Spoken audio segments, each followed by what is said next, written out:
चूँकि जब से वो काबुल में हमला हुआ था 8 अगस्त को, तो उसके बाद से वहाँ से मुख्तलिफ़ एंटी पाकिस्तान बयानात आ रहे थे और उसका काफ़ी पाकिस्तान में मनफी रद्द-ए-अमल था कि पाकिस्तान ने 35 साल इतनी कुर्बानी की है और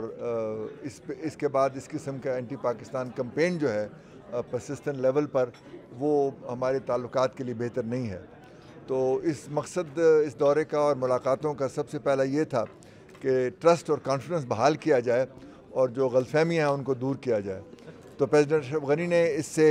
इत्तेफाक किया कि हमें ट्रस्ट डेफिसिट जो है उसे कम करना चाहिए और माहौल एतमाद का बहाल करना चाहिए। इसके लिए 5-6 तजावीज़ जो हैं वो सामने आईं और ये तय हुआ कि इन पे मज़ीद काम करने के बाद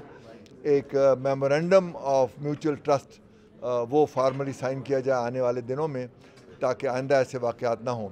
उसके बाद ये भी बात तय हुई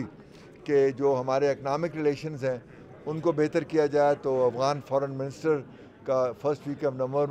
नवंबर फाइनेंस मिनिस्टर का दौरा होगा, ताकि जॉइंट इकनॉमिक कमीशन जो है वो काफ़ी हद तक आगे बढ़ सके। उसके अलावा हमारी एम्बेसी की सिक्योरिटी का मसला था,